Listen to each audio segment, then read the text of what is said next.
Nathalie s'installa sur un banc du parc, étirant ses jambes fatiguées et levant le visage vers le soleil, fermant les yeux. Elle adorait cette sensation de chaleur sur sa peau, comme si le soleil l'emplissait de lumière. À travers ses paupières closes, elle percevait une lumière douce, parsemée de points scintillants et de couleurs chatoyantes. Mais au bout de quelques minutes, elle dut mettre des lunettes de soleil pour se protéger de l'éclat éblouissant. Quel soleil aujourd'hui, on dirait l'été, pensa-t-elle avec surprise. Est-ce que le printemps est enfin là? Son étonnement était justifié.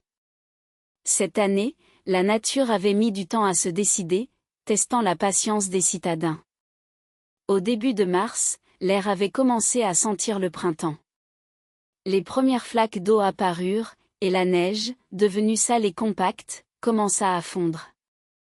Mais à peine les gens avaient-ils apporté des bouquets de tulipes chez eux que l'hiver, comme pour se venger, fit chuter les températures de plusieurs degrés. Les flaques se transformèrent en patinoires, et les tas de neige fondue devenaient des obstacles glissants. Pour couronner le tout, la neige tomba à nouveau, repoussant le printemps de plusieurs semaines. Après quelques jours de ce caprice, la nature reprit enfin son cours. Le ciel s'éclaircit, et la chaleur commença à inonder les rues, faisant disparaître la boue et la saleté. Les gens, les animaux, et même les arbres semblaient avoir oublié les désagréments passés. Les pelouses du grand parc s'étaient parées de vert, et les pissenlits, toujours optimistes, pointaient le bout de leur nez. L'air frais et humide annonçait enfin le printemps. Nathalie inspira profondément, savourant cette odeur de renouveau, et baissa les yeux, surprise. Devant elle se tenait un grand labrador, ses yeux brillants lui lançant un message silencieux. « Alors, tu aimes ça?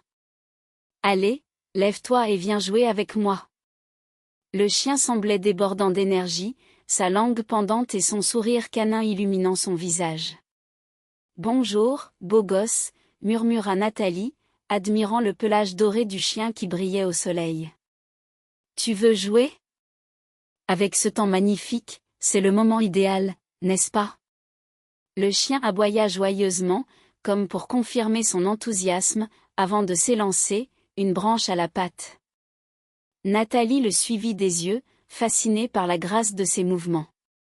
Le chien sauta par-dessus un petit muret et courut vers une clairière à une trentaine de mètres, où plusieurs silhouettes humaines s'agitaient. En voyant l'un d'eux attraper la branche que le chien avait rapportée, elle comprit que le labrador était retourné auprès de ses maîtres. Le chien gambadait entre deux adultes et deux enfants, visiblement une famille en sortie. La scène était si joyeuse et parfaite qu'elle attira immédiatement l'attention de Nathalie. Elle remarqua les enfants, un garçon et une fille d'environ 5 ou 6 ans, courant en riant après le chien. Ils se ressemblaient, avec leurs cheveux blonds et leurs nez retroussés, et semblaient former une petite équipe bien rodée, riant ensemble de tout cœur. Une jeune femme, élancée et élégante dans un manteau clair, les observait avec un sourire doux.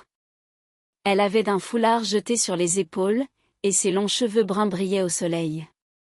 Elle enleva ses lunettes de soleil, révélant des yeux pétillants. Il était évident qu'elle était la mère des enfants, tant son regard était attentif et affectueux. Le quatrième membre de ce tableau idyllique était un jeune homme. Nathalie, intriguée, le scruta plus attentivement. Il était grand, bien bâti, et dégageait une aura de force tranquille. Ses cheveux blonds, légèrement ébouriffés, lui donnaient un air décontracté.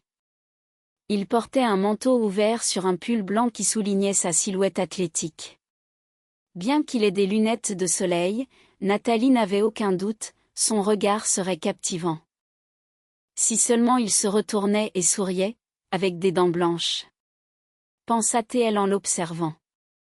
Et soudain, il se tourna, levant les yeux vers elle, et lui offrit un sourire éclatant. Oui, ses dents étaient blanches, et son sourire illuminait son visage. Nathalie ressentit un mélange d'admiration et de frustration. Ce ne sont pas des gens, mais des personnages de magazine, se dit-elle, agacée par cette vision parfaite. Elle se détourna légèrement, ne voulant pas voir cette scène de bonheur.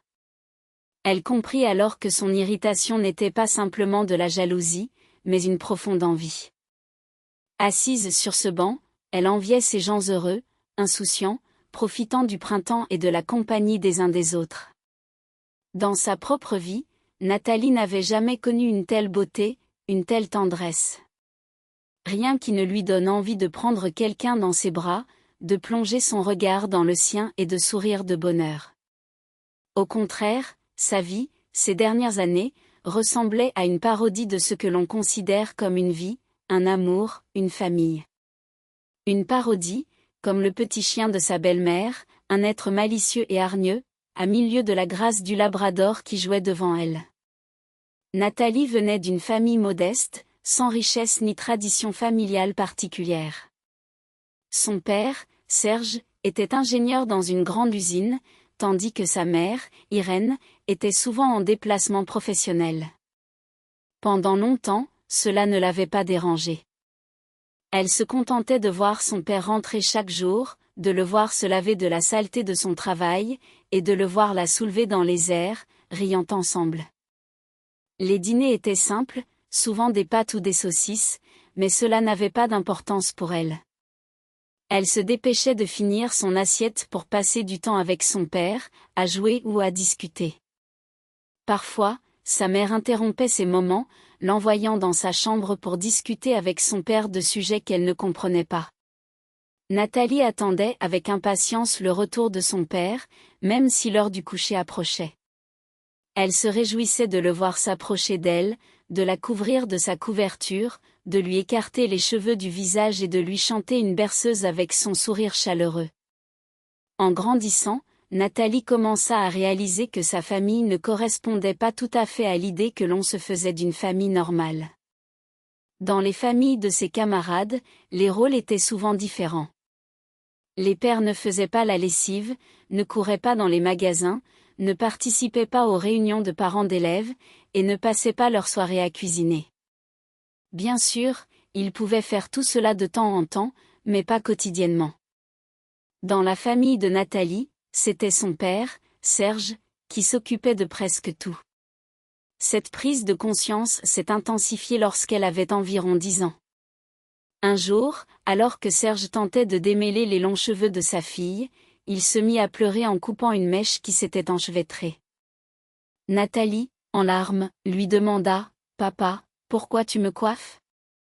Pourquoi maman n'est-elle jamais à la maison ? » « Ma chérie, tu sais que maman a un travail spécial. Elle n'a pas le temps pour les tâches ménagères, répondit-il, un sourire triste sur le visage.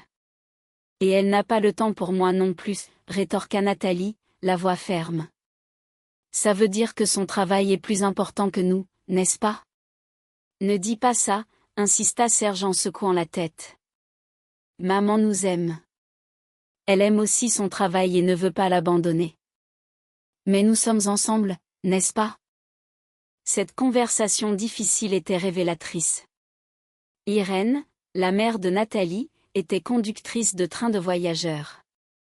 Elle avait parcouru la France depuis sa jeunesse, et cette vie lui plaisait. Pourquoi devrais-je renoncer à ma carrière et à ma passion, se défendait-elle face aux reproches de son mari. Nathalie a un père formidable, même si je ne suis pas souvent là.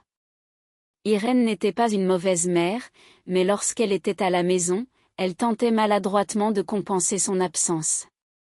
Elle se mettait à faire un grand ménage qui laissait l'appartement en désordre pendant des jours, critiquait le dressing de sa fille, et l'emmenait faire des courses, achetant des choses inutiles. Nathalie se sentait souvent étouffée par ses attentions maladroites. Le moment le plus difficile pour elle était lorsque sa mère cuisinait. Sous le regard désespéré de son père, elle devait avaler des boulettes de viande trop salées et dures, se torturant ensuite avec la soif et l'inconfort. Elle comptait les jours jusqu'au prochain départ de sa mère, ne souhaitant rien d'autre que de rester avec son père, écoutant sa voix douce et rassurante. Jusqu'à l'âge de 15 ans, Nathalie pensait que malgré les rôles étranges dans leur famille, tout allait bien. Elle faisait de son mieux pour aider son père, essayant de ne pas lui causer de soucis avec ses études. Serge semblait heureux, jusqu'à ce qu'un soir, elle le surprenne assis à la table de la cuisine, les yeux perdus dans le vide. « Papa, ça va ?» demanda-t-elle doucement. « Oh, quoi ?» sursauta-t-il. « Non, tout va bien. Regarde juste comme nos fenêtres sont sales. Il faudrait les nettoyer ce week-end. » Il tenta de sourire, mais l'expression de ses yeux, pleine de mélancolie, ne quitta pas l'esprit de Nathalie. Peu après, Serge et Irène se séparèrent, ce qui semblait être l'issue logique de leur mariage atypique.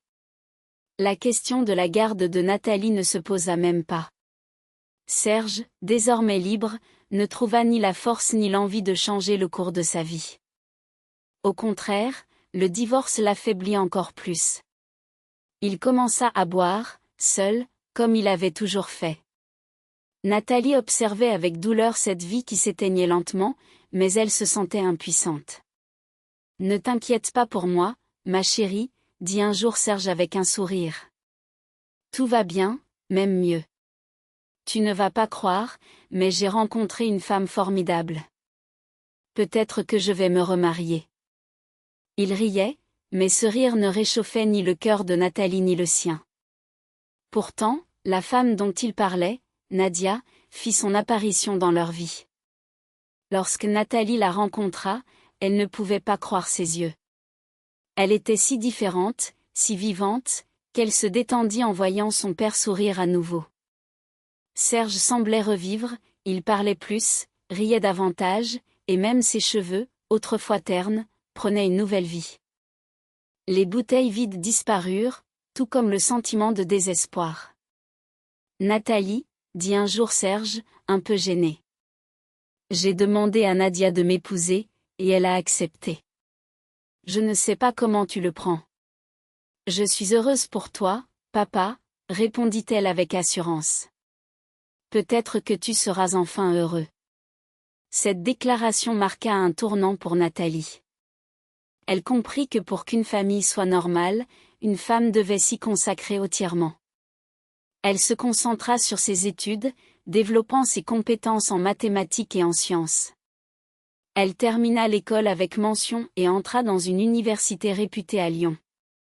Les années universitaires passèrent, et Nathalie se découvrit des talents qu'elle ne soupçonnait pas. Elle finit par obtenir son diplôme avec les honneurs et trouva un emploi dans une grande entreprise. Après quelques mois, alors qu'elle travaillait comme économiste, elle entendit une voix familière. « Mademoiselle, vous êtes bien Nathalie ?» Elle leva les yeux vers un homme d'âge mûr, et un frisson d'angoisse la traversa. Il pouvait paraître comme il le souhaitait, défiant les années. Cependant, dans ce cas précis, il était tel que la nature l'avait façonné, un homme commençant à vieillir avec noblesse, à l'apogée de sa force. Elle le connaissait, comme tous ceux qui travaillaient dans ce grand groupe. Antoine Makarov était le directeur technique de l'entreprise, membre du conseil d'administration et impliqué dans de nombreuses structures dont dépendait l'existence même de la société et le bien-être de chacun de ses employés. Et voilà que cet homme, presque divin, qui n'était pas censé prêter attention à une personne comme elle, se tenait là, souriant légèrement et s'adressant à elle. Nathalie se retourna discrètement, s'assurant qu'il ne s'agissait pas d'une blague. « Vous êtes bien Nathalie, n'est-ce pas ?» demanda-t-il avec un sourire. Elle se mit à balancer son poids d'un pied sur l'autre, tentant de reprendre son souffle. « Je pense que j'étais bien connue de votre père, Serge Donkov. Nous étions amis depuis la première année d'université, » continua-t-il, baissant la voix et jetant un coup d'œil autour de lui, comme s'il craignait d'être écouté. « Sans lui, je ne suis pas sûr d'avoir terminé mes études. Il m'a tiré par les oreilles pendant quelques années. Donc, d'une certaine manière, je lui dois ma carrière. » Il sourit à nouveau, cette fois avec une chaleur authentique, comme s'il se remémorait des souvenirs lointains. « Vous lui ressemblez tellement, c'est incroyable. Je l'ai compris dès que je vous ai vu, mais je n'arrivais pas à mettre le doigt sur qui vous me rappeliez. Quand j'ai entendu votre nom, tout est devenu clair. » « C'est incroyable, » murmura Nathalie, réalisant qu'elle ne devait pas paraître trop stupide. Allons nous asseoir quelque part, Nathalie. Racontez-moi comment va Serge, et donnez-moi son numéro. Je me renseignerai sur les détails auprès de lui. Cette rencontre avec un vieil ami de son père devint un véritable tremplin pour la carrière de Nathalie au sein de l'entreprise. Bien qu'elle se sentît gênée par cette aide inattendue, craignant que certains ne murmurent sur elle et Makarov, elle se disait que cela ne pouvait pas durer. Mais au fil des années, les rumeurs et les sourires moqueurs disparurent, car il était indéniable que Nathalie Donkov était une spécialiste talentueuse et compétente. Antoine Makarov était fier de son protégé, la qualifiant d'espoir pour leur département financier, remerciant régulièrement son vieil ami pour avoir donné naissance à un tel talent. Au bout de quelques années, Nathalie était devenue économiste principale dans une entreprise prospère. Elle avait un appartement confortable et un passeport rempli de tampons de voyage. En apparence, sa vie était réussie et épanouie. Pourtant, au fond d'elle, il lui manquait ce qu'elle considérait comme essentiel, une famille. Au fil des années, elle avait observé les hommes autour d'elle avec plus d'attention que ce que les affaires exigeaient. Une fois, elle avait même cru avoir trouvé celui qu'elle attendait depuis si longtemps. Mais, hélas, l'espoir s'était rapidement évaporé. Ce jour-là, le travail ne se déroulait pas comme prévu. L'ordinateur de son bureau clignotait nerveusement, émettant un son triste avant de s'éteindre complètement. Le technicien, appelé pour résoudre le problème, ne semblait pas pressé, et Nathalie, bouillonnant de colère, s'irritait de minute en minute. Lorsque la porte de son bureau s'ouvrit enfin, laissant entrer un homme de petite taille et maigre, elle était déjà à un point de frustration tel que les mots lui échappaient avant même qu'elle ne puisse réfléchir. « Peut-être pourriez-vous vous dépêcher un peu » lança-t-elle à l'homme qui entrait. « Peut-être pourriez-vous vous calmer un peu ?» « Et, au fait, bonjour » répondit une voix masculine calme. L'homme, vêtu d'une casquette aux couleurs de l'entreprise de technologie, lui sourit amicalement. « Ne vous inquiétez pas, Nathalie, je vais régler ça. La précipitation n'est pas mon meilleur allié, dit-il en se glissant sous le bureau. Il réussit à réparer l'ordinateur, et de manière inattendue, il resta dans la vie de Nathalie, comme s'il y était destiné. Comment avait-il réussi là où d'autres avaient échoué? Les psychologues pourraient en débattre. Mais c'est à lui que Nathalie décida de consacrer sa vie. Michael était sincère, simple et compréhensif, admirant ses réussites et ses qualités, s'émerveillant devant ses photos prises devant les plus célèbres monuments. Elle en vint à croire qu'il l'aimait réellement. Parfois, nous confondons le reflet d'une lumière dans une flaque d'eau avec une étoile guide.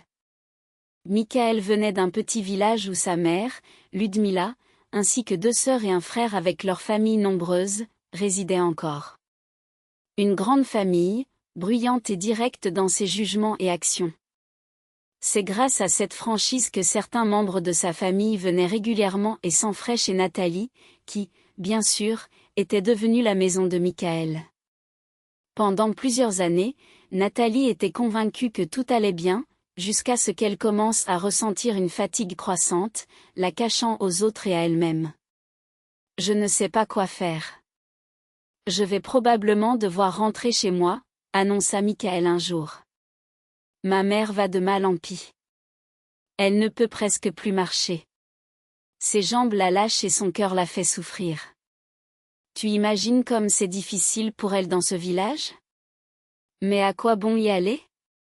Il faut la ramener ici et attendre son opération.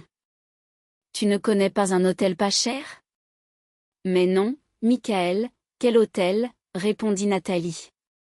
Nous pouvons donner à Ludmila une petite chambre. Je pense qu'elle sera à l'aise. Qu'en penses-tu? Oh oui, bien sûr. Merci, Nathalie. Honnêtement, j'y pensais, mais je n'osais pas te le demander. Peu après, Ludmila emménagea dans leur appartement, apportant avec elle un petit chien grincheux, prétendument pour ne pas se sentir seule dans ce nouvel endroit. À partir de ce moment-là, Nathalie perdit complètement son statut de maîtresse des lieux. Non, Nathalie, pas de femme de ménage. Je ne veux pas que quelqu'un touche à quoi que ce soit. Je vais m'en sortir toute seule, déclara Ludmila lorsque sa belle-fille tenta d'organiser leur vie.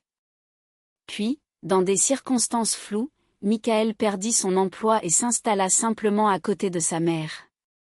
Bien qu'il prétendît chercher un nouveau travail, il refusa catégoriquement le poste de technicien dans l'entreprise de Nathalie. Non, Nathalie, je ne vais pas travailler sur ta recommandation. Pense ce que tu veux de moi. Je ne veux pas qu'on me voie comme ton protégé. Nathalie trouva cette attitude étrange, mais ne contesta pas. Après tout, il y avait sûrement du travail pour un bon informaticien en ville, mais il s'avéra que ce n'était pas le cas. En tout cas, pas pour Michael. Ce qui était disponible ne lui convenait pas du tout. Les mois passèrent. Nathalie portait le poids de cette vie familiale qu'elle avait construite, se sentant sur le point de s'effondrer. Ce matin-là, elle ressentit une apathie qu'elle n'avait jamais connue. Une fatigue écrasante l'envahit, comme si elle était paralysée. Ironiquement, le soleil brillait de toutes ses forces à travers les fenêtres sales, et Nathalie ressentit le besoin irrésistible de quitter le bureau. Pour la première fois depuis des années, elle s'éclipsa du travail, rentra chez elle, se changea rapidement et sortit de cet appartement qu'elle avait autrefois tant aimé, mais qui lui semblait désormais étranger et insupportable. Elle espérait ne pas croiser Michael ni Ludmila et se dirigea vers le vieux square, espérant que le vent frais du printemps lui apporterait un peu de clarté. En ouvrant la porte de son appartement, elle jeta un regard fatigué dans le miroir et tendit l'oreille. Derrière la porte de la chambre où se trouvait Ludmila, elle entendit des voix. Mère et fils discutaient. Les premiers mots qu'elle entendit la figèrent sur place. Combien de temps comptes-tu encore faire porter le poids de notre vie à cette idiote, demanda Ludmila. Avec ce travail que tu cherches, et personne ne t'embauche. Écoute, Michael, tu n'as pas peur que Nathalie te découvre? Peut-être devrais-tu sortir et travailler un peu, juste pour faire bonne figure? Sortir ou? Répondit Michael. Maman, tu exagères. Pourquoi devrais-je faire ça? Je veux un vrai travail, un poste digne. Je peux attendre, chercher. Je ne suis pas pressée. Peut-être que quelque chose de bien se présentera. Il ne cherchait en réalité aucun emploi, se contentant de vivre tranquillement aux dépens de Nathalie. Elle se donnait à fond, travaillant comme une forcenée, devenant nourrice, cuisinière, aide-soignante, renonçant à tout, même à elle-même, pour entendre en retour des paroles de mépris. Voilà ce qu'était sa vie de famille, à laquelle elle avait consacré tout son être. Nathalie ferma doucement la porte de l'appartement et sortit du bâtiment. Elle s'assit sur un banc dans le square, ne sachant que faire ensuite. Au moins, elle ne voyait plus le bonheur des autres. Il était moins douloureux de comprendre qu'elle n'avait rien de tel. Non, et peut-être qu'elle ne l'aura jamais. Eh bien, entendit-elle soudain une voix masculine à ses côtés. Émergeant difficilement de ses pensées, elle ouvrit les yeux et les referma rapidement, éblouie par le soleil. À quelques pas d'elle se tenait un homme. Bien qu'elle l'ait regardé avec des yeux éblouis pendant quelques instants, elle le reconnut immédiatement. C'était ce grand homme séduisant, le chef de cette entreprise prospère qu'elle avait admiré avant de se renfermer sur elle-même. Il la regardait avec un air à la fois inquiet et joyeux. « Quel plaisir de vous voir ici », dit-il avec un sourire. Nathalie était assise sur un banc dans un petit parc de Lyon, perdue dans ses pensées. Elle avait quitté son appartement en proie à un sentiment d'oppression, cherchant un peu d'air frais. La vie qu'elle menait était devenue insupportable. Michael, son compagnon, ne faisait rien pour l'aider, se contentant de vivre à ses dépens. Elle avait sacrifié tant de choses pour cette relation, mais elle ne recevait que mépris en retour. « Excusez-moi, mais tout va bien », une voix masculine l'attira de sa torpeur. Elle leva les yeux, éblouie par le soleil, reconnut l'homme qui se tenait devant elle. C'était Paul, le directeur de l'entreprise pour laquelle elle avait rêvé de travailler. Il avait un sourire chaleureux, mais elle ne pouvait s'empêcher de se sentir mal à l'aise. « Oui, tout va bien, » répondit-elle, tentant de cacher son état d'esprit. « Vous avez l'air un peu perdu, » dit-il en s'approchant. « Vous savez, il fait beau aujourd'hui. Pourquoi ne pas profiter du soleil ?» Nathalie se força à sourire, mais elle se sentait comme une ombre de ce qu'elle était. Elle tenta de se lever, mais ses jambes étaient engourdies. Elle se rendit compte qu'elle avait passé trop de temps assise. Après plusieurs tentatives infructueuses, elle se sentit soudain paralysée par la peur. « Ça ne va pas ?» demanda Paul, inquiet. « Non, je ne peux pas me lever », murmura-t-elle, la panique montant en elle. Il éclata de rire, un rire franc et contagieux. « Vous êtes coincée sur ce banc, c'est ça ?» Nathalie, d'abord surprise par sa réaction, finit par sourire malgré elle. « Oui, c'est un peu ça. »« Ne vous inquiétez pas, je vais vous aider, » dit-il en s'approchant. Il lui tendit la main pour l'aider à se lever. Elle hésita, mais finit par accepter son aide. « Vous savez, je crois que je vais rester ici, » plaisanta-t-elle, bien qu'elle se sente ridicule. « Allez, un petit effort », l'encouragea-t-il. Avec un dernier coup de pouce, elle réussit à se lever, mais elle se rendit compte qu'elle avait laissé son manteau sur le banc. « Oh non, mon manteau !» s'exclama-t-elle, réalisant qu'elle avait laissé une marque sur le banc fraîchement peint. Paul éclata de rire à nouveau. « Ne vous en faites pas, ça arrive à tout le monde. Vous devriez le laisser, c'est un souvenir. » Elle se mit à rire aussi, un rire léger qui lui avait manqué. « Peut-être que je devrais le garder comme un souvenir de ce moment embarrassant. »« Je peux vous raccompagner ?» proposa-t-il, en lui passant son manteau sur les épaules. Nathalie se sentit soudainement réchauffée par ce geste. « Merci, mais je ne peux pas rentrer. »« Je ne peux pas. »« Pourquoi pas ?» demanda-t-il, perplexe. « Je ne veux pas les voir, » avoua-t-elle, la voix tremblante. Paul la regarda avec compassion. « Écoutez, je ne sais pas ce qui se passe, mais je suis là si vous avez besoin de parler. » Elle se mit à pleurer, incapable de contenir ses émotions. « Je ne comprends pas ce qui m'arrive. J'ai peur. » Il lui tendit un mouchoir et lui dit doucement, « Allons dans un café, vous pourrez vous détendre un peu. » Nathalie hocha la tête, encore sous le choc. Elle le suivit, se demandant comment elle avait pu se retrouver dans une telle situation. Dans le café, elle commença à manger une part de pizza, se laissant emporter par la nourriture, comme si cela pouvait apaiser ses tourments.